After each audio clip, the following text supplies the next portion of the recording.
अस्सलाम वालेकुम and welcome to ज़रा हटके। मैं हूं ज़रा खोड़ो और मेरे साथ हैं वसतुल्लाह खान और मुबशर जैदी, और आज हमें ज्वाइन कर रहे हैं डॉक्टर मोहम्मद बख्श धरेजो। आप deputy secretary public health technical हैं सिंध में हुकूमत में, और focal person on corona virus advisories and execution plans. सही बोला आपको? जी बिल्कुल सही मिस बोला। तो नहीं हो गई। और धरेजो साहब को आज दावत देने की और बुलाने का मकसद ये है कि थोड़ी सी चीज़ें क्लियर हों कि एक तो सिंध हुकूमत क्या कर रही है, क्योंकि जैसे आपको पता है कि जो 2 कंफर्म्ड केसेस हैं कोरोना वायरस के पाकिस्तान में, एक कराची में है और एक इस्लामाबाद पिम्स में है, और जाहिर है कि एक हद तक पैनिक भी फैला हुआ है, मिस इन्फॉर्मेशन भी उसके वायरस के साथ, वायरस से ज़्यादा तो मिस इन्फॉर्मेशन ही फैली हुई है। और बाज़ार में आप देखें तो जो मास्क हैं वो लोग पागलों की तरह ख़रीदे जा रहे हैं, पागलों की तरह नहीं, वो ज़ाहिर है पैनिक है, लोगों को पता नहीं है, और होर्डिंग भी हो रही है। और जो मास्क मेरा ख्याल है कि 30 रुपये में मिल रहा था, अब पता नहीं 100, 150, 200 और भी सुनने में आ रहा है। तो मकसद हमारा ये है कि चीज़ें क्लियर हों। तो thank you very much doctor साहब। तो पहले तो आप बताएं कि अभी तक क्या प्लानिंग हुई है, क्या एक्शन लिए गए हैं, हम क्या एक्सपेक्ट करें कोरोना वायरस से पाकिस्तान में? Thank you so much sir for inviting me. सबसे पहले तो जो है मैं आपको ये बताऊंगा कि रात को हमारे पास तकरीबन 7:15 7:30 बजे ये इतला आई कि हमारे पास जो एक केस था, इसको हम सस्पेक्ट कह रहे थे, क्योंकि मैं 12 बजे हमें दिन को ये केस मिल गया था। उसके बाद हमने इनके जो है लैब सैंपल लेके वहाँ पे AKU में भिजवा दिए। तो 7:15 7:30 के अराउंड हमें कंफर्म हुआ कि ये कंफर्म केस है कोरोना वायरस का। उसके बाद जैसे ही हमें पता चला तो वी स्टार्टेड अवर प्लानिंग, और हालांकि पहले कंटिजेंसी प्लान तो बना हुआ था, और हमने अपना जो एडवाइजरी थी वो भी इशू की हुई थी। हमारे पास कोई 9 हॉस्पिटल्स थे जिनको हमने आइसोलेशन वार्ड्स डिक्लेयर किया हुआ था। एक चीज़ मैं बताना चाहूँगा कि एक कॉन्सेप्ट होता है इसमें कि एक आप करते हैं क्वारंटीन, एक होता है आइसोलेशन। क्वारंटीन उसके लिए करते हैं हम लोग जो हमारे पास केसेस जो हैं सस्पेक्ट होते हैं, जो हमारे पास कंफर्म केस नहीं होते तो हम उनको क्वारंटीन करते हैं फॉर 14 डेज़। ठीक। और अगर हमारे पास कोई कंफर्म केस आ जाता है तो फिर हम उनको आइसोलेशन वार्ड ले जाते हैं, और आइसोलेशन तकरीबन उसी जगह पे होता है जहाँ पे आपके पास कोई जो है वेंटिलेटर या टर्शरी केयर की सब फैसिलिटी हो, क्योंकि इसमें आपके 85% केसेस में तो माइल्ड और मॉडरेट सिम्टम्स आती हैं और रिकवर भी कर जाते हैं, लेकिन जो 15% आपके केसेस होते हैं उनमें आपके सीवियर होने के चांसेस होते हैं, लाइकली होते हैं।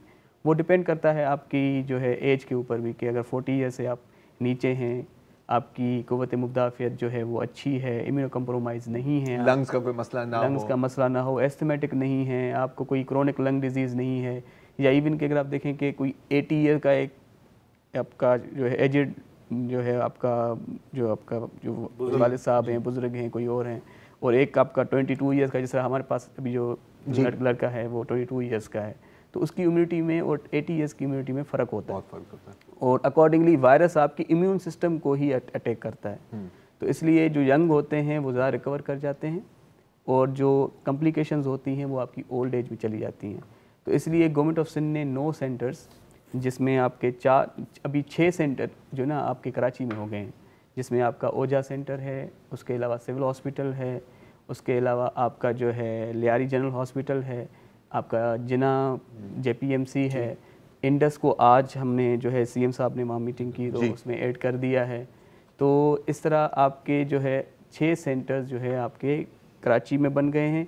फिर आप अगर आप इन जो आपके जो सिंध में अगर आप ये कराची के अलावा जो आपकी दूसरे जो हमारे अज़ला हैं या डिवीज़न्स हैं, तो उसमें लाड़काना में हमारे पास है, सखर में हमारे पास है, फिर उसके अलावा आपके नवाबशाह में जो हमारे सेंटर से क्या मुराद है कि जो एग्जिस्टिंग हॉस्पिटल फैसिलिटी है उनमें एक खास जगह मुतय्यन कर दी गई है? जी, उसमें ये है कि आपके आइसोलेशन वार्ड्स बिल्कुल डेडिकेटेड किए जाते हैं, जी बिल्कुल, जिनमें अगर आपका कंफर्म केस आता है तो चीफ मिनिस्टर ने कहा है कि एक पूरे हॉस्पिटल को भी कोरोना के मरीजों के मुमकिन मरीजों के लिए वक्फ किया जा रहा है, वेंटिलेटर्स की खरीदारी वगैरह शुरू है। ये कौन सा हॉस्पिटल है? ये एक नया जो है हम लोग अभी जो है हमने आज से जब CM साहब ने वहाँ पे डिसीजन लिया है तो we have started working on this, और हमने जगह आइडेंटिफाई कर मतलब जैसे वुहान में चीनियों ने बनाया 7 दिन में, वो वाला हिसाब है? नहीं, वो वाला हिसाब नहीं होगा। यहाँ पे हमारे ऑलरेडी हमारे पास हॉस्पिटल्स का स्ट्रक्चर तो है, हम आज देख के भी आए हैं वहाँ पे।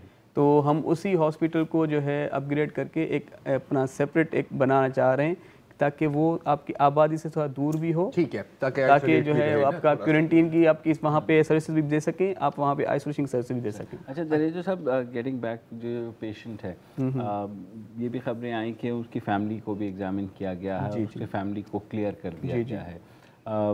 उसके साथ जो लोग आए थे 28 उस बारे में?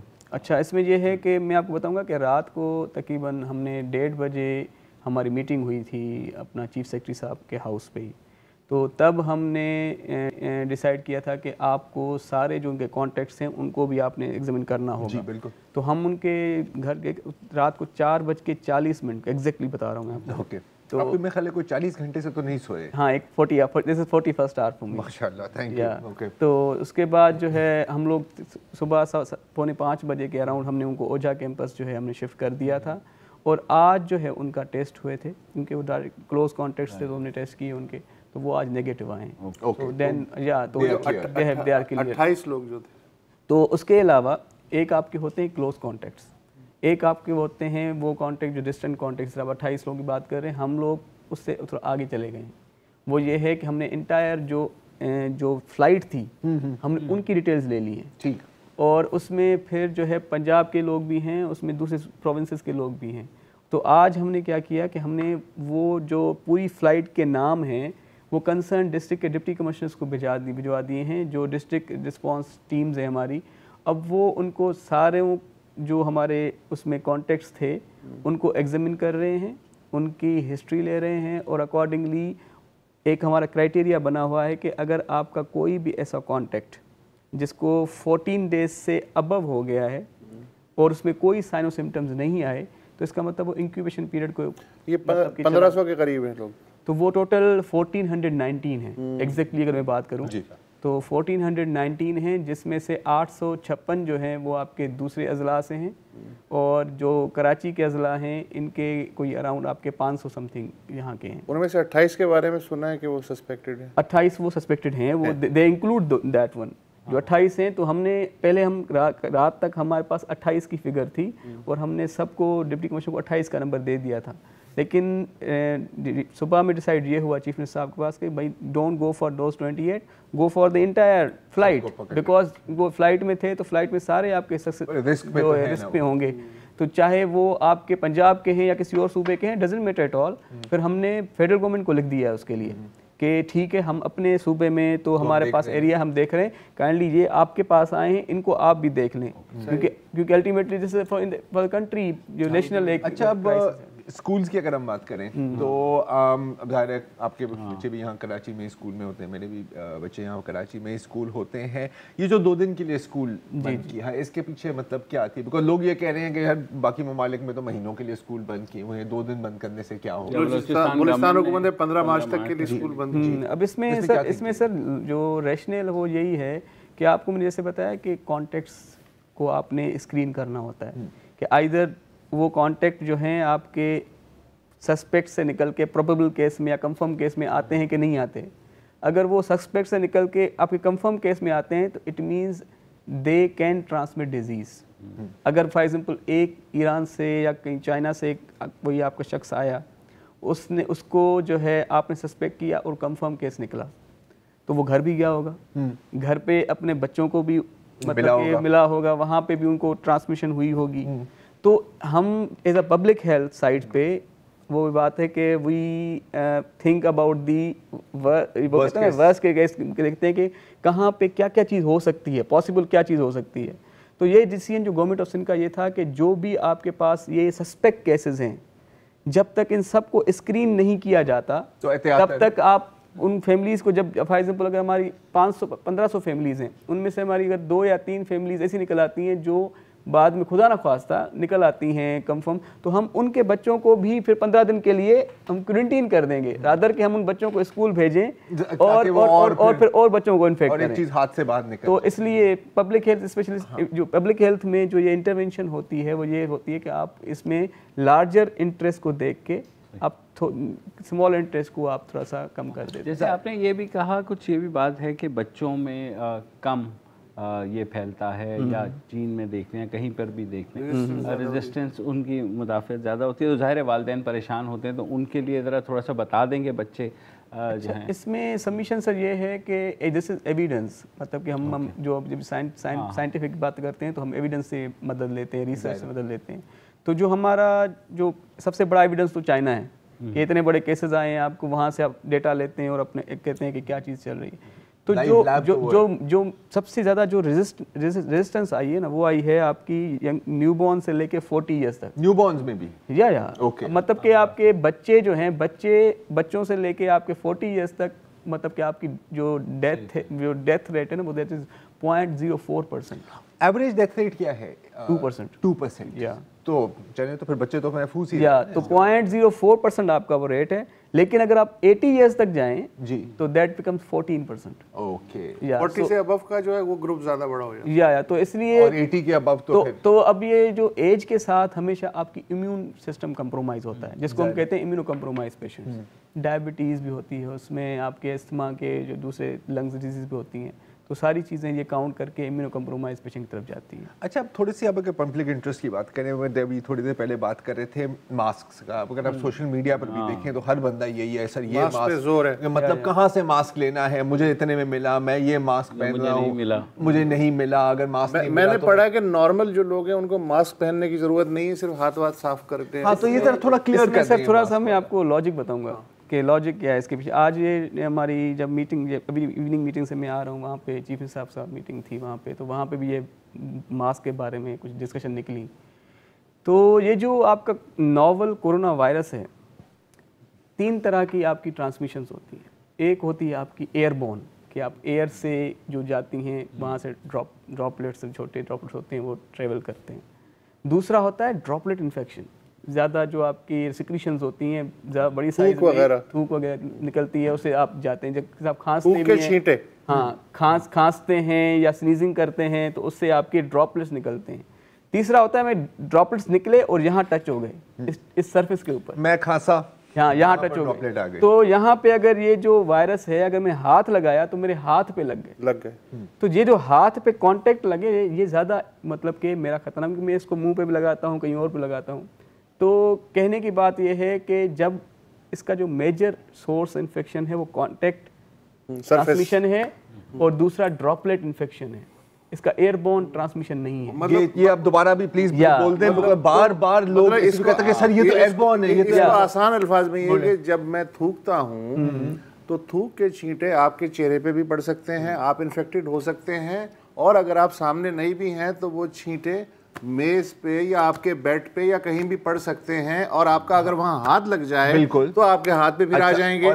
इसीलिए ये लॉजिक है कि हाथ तो आपको फौरन धोने चाहिए जब किसी सरफेस से टच। अच्छा, एक इसका फॉलो अप दूसरी बात ये है कि अगर यहाँ पे मैंने आज मैंने स्नीज किया यहाँ पे, this will remain for 3 to 4 days। अच्छा, ये मैं अभी नेक्स्ट सवाल यही पूछने कहने की बात ये है कि जो ट्रांसमिशन है ये कांटेक्ट वाली, that is more important to understand. तो अब दूसरी बात, अब देखें। अच्छा सॉरी डॉक्टर साहब, एक छोटा सा हमें वक्फा लेना है और फिर हम अपनी बात मुकम्मल करेंगे।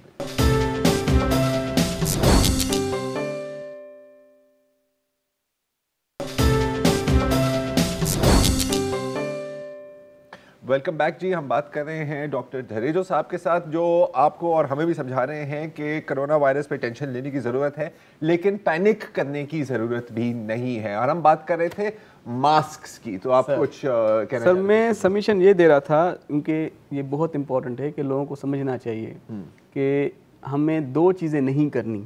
ठीक है, एक तो जिसको वायरस हो या जिसको सस्पेक्ट हो, उसके 1 मीटर के दायरे में नहीं जाना।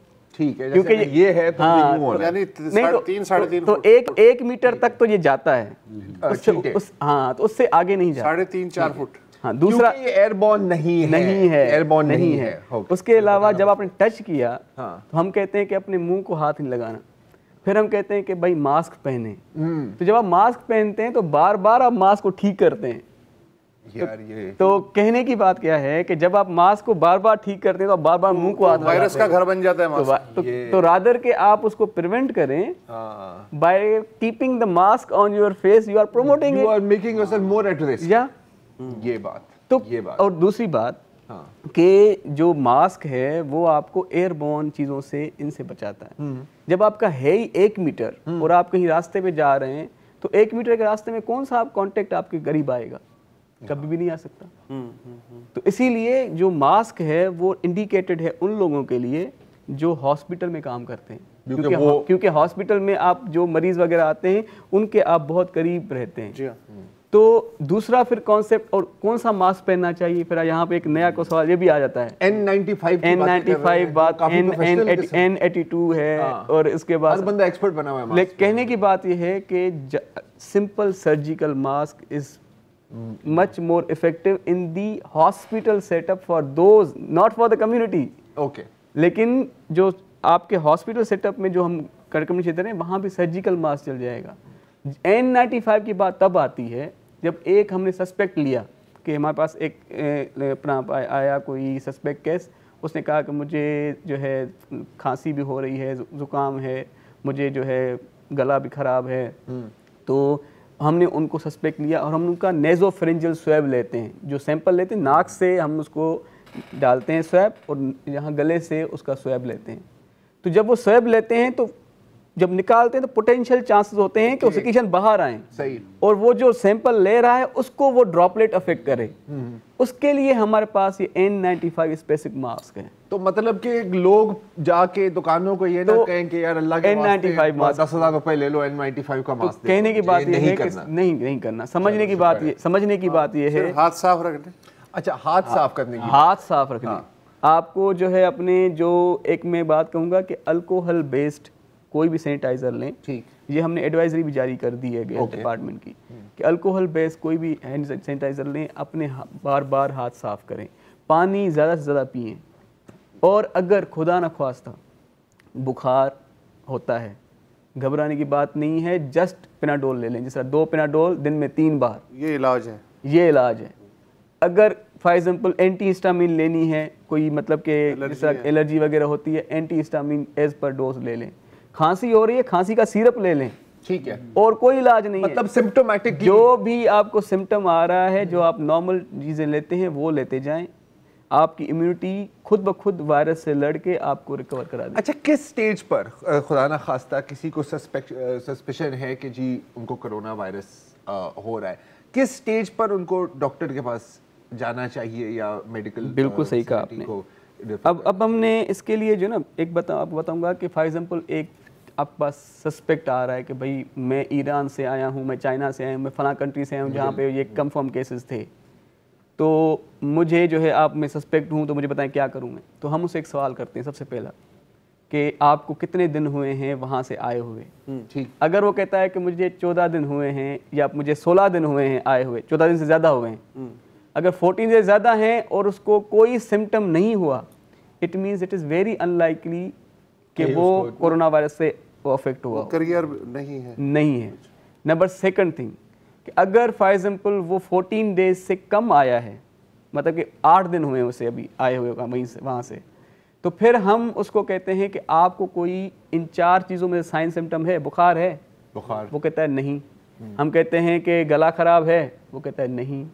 हम कहते हैं कि भाई आपका जो है ये जो है अपना डिफ़िकल्टी इन ब्रीदिंग तो आपको नहीं है, वो कहते हैं नहीं है। खांसी तो नहीं है, वो कहते हैं नहीं है। हम कहते हैं भाई ठीक है, फिर हम आपसे कल दोबारा ये सवाल करेंगे। ठीक है। अच्छा, इनमें से कितने हो तो फिक्र मत, एक भी हो, अगर एक भी हो तो फिर आपको एकदम से जो हमने अपना कंट्रोल रूम बनाया हुआ है, don't rush to the hospital, क्योंकि आप रश हॉस्पिटल करेंगे तो आप दूसरों को इन्फेक्ट करेंगे। ये तो सबसे बेहतरीन चीज़ ये है कि आप क्वारंटीन अपने आप को कर लें विद इन योर होम। आपने घर से बाहर नहीं निकलना। आपने अपने जो कंट्रोल रूम का नंबर हमने दिया हुआ है, और वो दोबारा बता देंगे। कंट्रोल रूम का नंबर जो है हमारा जो है मैं आपको बता देता हूँ, मेरे पास लिखा हुआ था 1166 तो नहीं था शायद, वो तो फेडरल गवर्नमेंट का है, प्रोविंशियल गवर्नमेंट का है 02199203443 और सेकंड नंबर है 0219920 4405। ठीक है, इसका चंक निकाल के या सोशल मीडिया पे भी डाल देते हैं। तो ये हमने सर्कुलेट किया हुआ अपनी एडवाइजरी में भी। तो इस नंबर पे आपने कॉल करनी है, आपने बताना है कि मुझे जो है फलां दिन से 8 दिन हुए हैं और मुझे बुखार हो रहा है, तो वो टीम आपके घर आएगी। ओके। और घर आके अपना वो आपके किट ले आएगी, वो आपसे नेज़ोफेरेंजियल स्वैब लेगी, फिर वो नेज़ोफेरेंजियल स्वैब ले जा करेगी आगा खान में या NIH में जाके आपका टेस्ट कराएगी। 6 घंटे बाद आपको बताएगी कि आपका वो टेस्ट पॉजिटिव है या नेगेटिव है। बहुत अगर नेगेटिव होगा तो आपको बताएगी कि यू आर फ्री, आप आराम से अपना लाइफ कैरी ऑन करें। अगर पॉजिटिव होगा तो वो टीम आपको आइसोलेशन जो वार्ड मैंने आपको बताए वहाँ पे ले जाएगी और आपका जो सिम्टोमेटिक ट्रीटमेंट है वो उस आइसोलेशन वार्ड में शुरू हो जाएगा। बहुत खूब। और सवाल है, एक ब्रेक लेते हैं, मेरे ख्याल में 2 चीज़ें हम अच्छा ठीक है, करनी ठीक है, है। ब्रेक के बाद वापस आते हैं।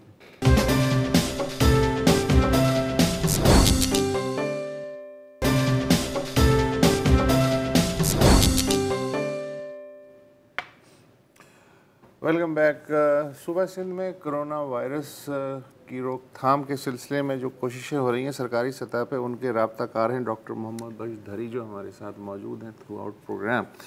डॉक्टर साहब, कल जब ये खबर आई कि जी पाकिस्तान में पहले 2 मरीज़ दरियाफ्त हो गए, एक कराची में और एक वफाकी दारुल हुकूमत में, तो डॉक्टर ज़फ़र मिर्ज़ा से बड़ा नाम पूछने की कोशिश की, जो वज़ीर आज़म के एडवाइज़र हैं, तो उन्होंने कहा कि नहीं, ये प्राइवेसी का मामला है। मैं सिर्फ इतना बता सकता हूँ कि एक कराची में डिटेक्ट हुआ है और जो है वफाकी, वो इस्लामाबाद का नाम लेने को भी तैयार नहीं थे। फिर उसके बाद पैमरा की एडवाइजरी आई है कि बराह करम जो मीडिया है ना, वो प्राइवेसी का ख्याल रखे, जो डिटेल्स वगैरह हैं वो ना करे। लेकिन फिर हुआ ये कि आज हुकूमत सिंध ने अपने तौर पे उसकी कोई डिटेल्स बनाई होगी, जो भी पेशेंट होगा, नाम वाम जो भी आपके रिकॉर्ड के लिए। एक हमारे बहुत मशहूर एंकर हैं जिन्हें मैं बड़ा एडमायर करता हूँ, पहले भी करता था, तलत हुसैन। तलत हुसैन ने जो है वो आपका जो लेटर हेड पे उसकी डिटेल थी मरीज़ की, वो एज इट इज़ एड्रेस, नाम, टेलीफोन नंबर जो भी मुमकिन था वो सारा का सारा छाप दिया। ये जो सूरत हाल है इसके बारे में आप क्या कहें? मुझे तो बड़ा दुख हुआ ज़ाती तौर पे कि यार ये इस लेवल के बंदे को ये काम नहीं करना चाहिए था। ये तो हमें बेसिक एथिक्स सिखाई जाती हैं कि जो प्राइवेसी है और खुसूसन इन मामलात में उसका तो बहुत ज़्यादा, और मीडिया पर्सन को तो बहुत ज़्यादा ध्यान रखना चाहिए। तो इस बारे में क्या सुबह सर ये बात हमारी हुई थी, क्योंकि चीफ मिनिस्टर साहब ने जब सुबह मीटिंग की थी हमारी, उसके बाद प्रेस कॉन्फ्रेंस हुई थी, तो उन्होंने पूरी मीडिया को ये बात कही थी कि जो कॉन्फिडेंशियलिटी है वो एक सबसे बेसिक सुतून होता है एथिक्स का, कि आप कहीं पे भी किसी शख्स की, या जो हमारे पास क्लाइंट आता है या पेशेंट, हम तो पेशेंट भी नहीं कहते, हम क्लाइंट कहते हैं जी बिल्कुल, ताकि जो आपके पास आता है तो आप उसकी इंटायर इंफॉर्मेशन आपके पास एक अमानत होती है। इसको आप एथिकल लैंग्वेज में कहते हैं कॉन्फिडेंशियलिटी या ट्रस्टवर्दीनेस। तो चीफ मिनिस्टर साहब ने सुबह कैटेगोरिकली पूरी मीडिया को ये अपनी तरफ से अपील की थी कि अगर जो है मेरी तरफ से अगर कोई हुआ है तो मैं उसको अनकंडीशनली माफ़ी मांगता हूँ। हालांकि he did nothing, he was just appealing that.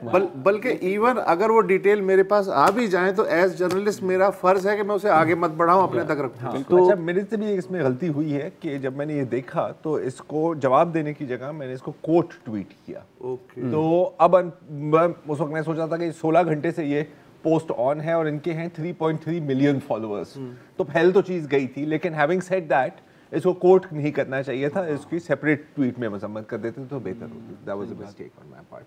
किन केसेस में ये पब्लिक हेल्थ के लिए इम्पोर्टेंट है कि पेशेंट्स के नाम पब्लिक किए जाए, किसी का भी नाम पब्लिक किया जाए? मेरे ख्याल में अगर जो एथिक्स है ना आपके, वो किसी भी चीज़ में नहीं कहते कि आप किसी का नाम जो है आप लें। इवन के जब एड्स का एपिडेमिक था तब भी मतलब कि हमने बार बार जो है हमने कहा था कि मतलब कि ना किया जाए इस तरह। लेकिन आपको पता है ना कि यहाँ पे जो है जो मीडिया का सो कॉल्ड एक सेंसेशनलिज्म या चीज़ आप कह लें उसको, कि वो चीज़ शायद बिकती नहीं है इस तरह, तो वो चीज़ उसको। अच्छा, अगर आप किसी को ढूंढ रहे हो, सॉरी आखिरी सवाल, सपोज कि कोई बंदा है, आपको सस्पेक्टेड है कि यार ये इसको है virus and you have his name, और वो लोकेट नहीं हो रहा, उस केस में फिर पब्लिक करना? लेकिन वो भी हमारा ये होता है कि ऑफिशियल होता है हमारा फॉर एग्जांपल जिस तरह अभी हमारे मैं ऑफिशियली ही बात कर रहा हूँ। हाँ, ऑफिशियली तो आप ये कर सकते हैं ना कि वो भी हमारा एक ऑफिशियल का दूसरे ऑफिशियल के पास ट्रस्ट होता है। अगर if I am getting anything written like confidential, it has to remain confidential. तो वो चीज़ें आपकी कॉन्फिडेंशियल, जैसा अभी हमने पूरी लिस्ट की हुई है, सारे डिप्टी कमिश्नर साहब हमने शेयर की हुई है, लेकिन शायद वो लिस्ट आपके पास नहीं है। लेकिन वो अवामुन नास के लिए नहीं है, सही है, उसको आम नहीं करना चाहिए। थोड़ा सा इसमें मेरे ख्याल में जो हेल्थ डिपार्टमेंट है उसका भी, जब इनिशियली केस आया तो उसमें उनके नाम वगैरह दिए हुए थे, जिसकी वजह से टिकट्स पे सब जगह चले। ये बाद में रियलाइजेशन हुई, जाहिर है failure is on our part, इसमें कोई शक नहीं है। लेकिन अगर ये क्योंकि कंबाइंड एक कलेक्टिव वो होता है, तो अगर वो हेल्थ डिपार्टमेंट एक साथ नोट भी लिख देता कि काइंडली वो कर लें, चले उसको ना करे तो वो भी हो जाता है। वो हो गया। और मुझे समझ नहीं आती कि ये इससे क्या सेंसेशन फैलेगी या इससे क्या ब्रेकिंग हो जाएगी। हाँ, क्या इससे इवेंचुअली कि उसका आप पता ट्वीट कर रहे हैं, मोबाइल नंबर भी दे रहे हैं, मतलब इससे क्या अचीव करना चाह रहे हैं। हरासमेंट ही होगी और क्या होगा। एक वक्फा लेते हैं और मैं डॉक्टर साहब के साथ गुफ्तगू जारी।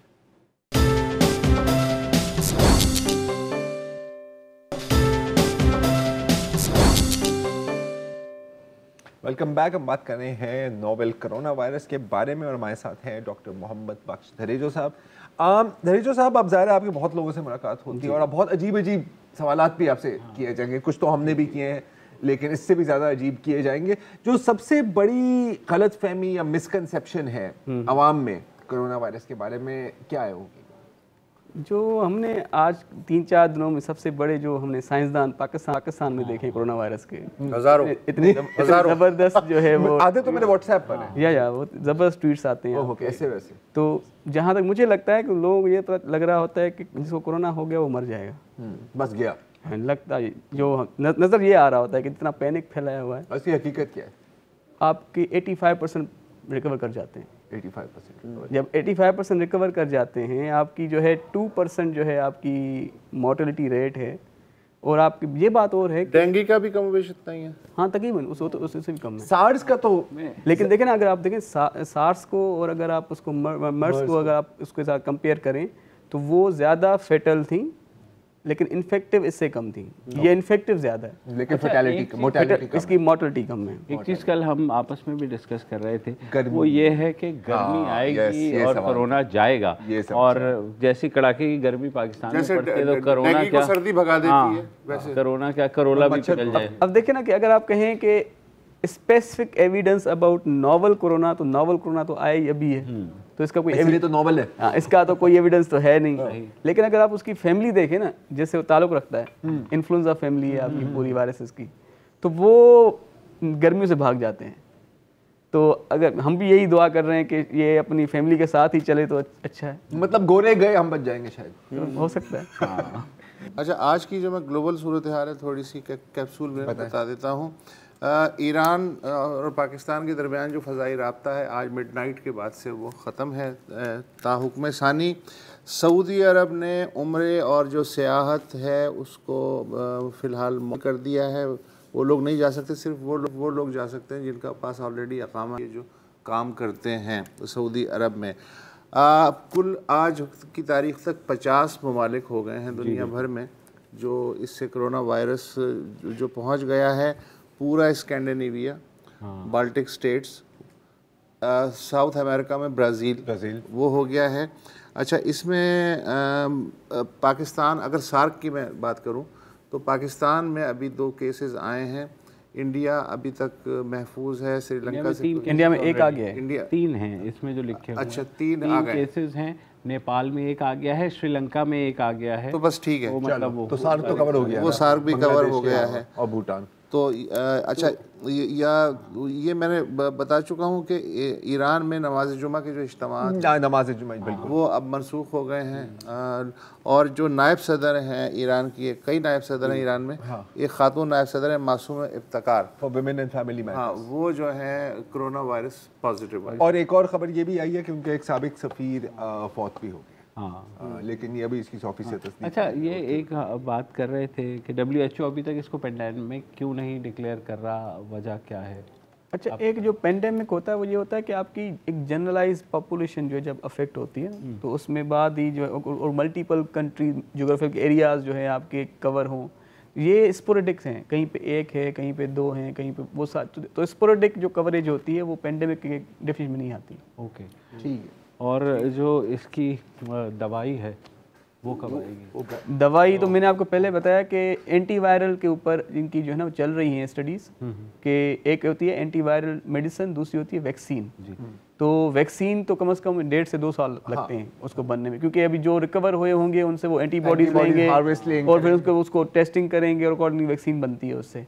जहाँ तक एंटीवायरल की बात है तो 1-2 एंटीवायरल इफेक्टिव हुई हैं, एक HIV ड्रग भी मेरे ख्याल है कि या एंटीवायरल एक दो उन्होंने की हैं, लेकिन कहने की बात है वो उतनी ज़्यादा वो अभी तक एफिकेसी नहीं है। लेकिन कहने की बात ये है कि इसकी ट्रीटमेंट तो सिंपल है। बिल्कुल, वो आपने फिलहाल पैनाडोल पे गुजारा और पानी, अल्लाह ताला शिफा देगा, पानी वानी पीते रहें और हाथ वाथ धोते रहें, साफ करते रहें, बस ये है। और 10,000 रुपए का मास्क लेने की आपको कतई कोई ज़रूरत नहीं है। तो ये थे कोऑर्डिनेटर फॉर कोरोना वायरस रोकथाम के लिए हुकूमत सिंध जो कर रही है, उसके कोऑर्डिनेटर डॉक्टर मोहम्मद भाई धरीजो साहब। थैंक यू सो मच, आपसे बात करके यकीनन इत्मीनान भी हुआ है। I am honoured sir, thank you so much, thank you. अस्सलाम वालेकुम। अगर आपको हमारे शो पसंद आया है तो प्लीज़ हमारे YouTube चैनल को सब्सक्राइब करें और अगर मुनासिब समझे तो इस वीडियो को लाइक भी कर लें, तो कोई हर्ज नहीं है, और शेयर भी कर लें और कमेंट भी कर दें, वरना वो सब ऐसे ही लिखते रहेंगे। और ये जो दोनों कह रहे हैं ये कर लें जी प्लीज़, नहीं तो हमें भी घर जाना है, मैं आपके कंप्यूटर में नहीं रहना 24 घंटे। सही बात।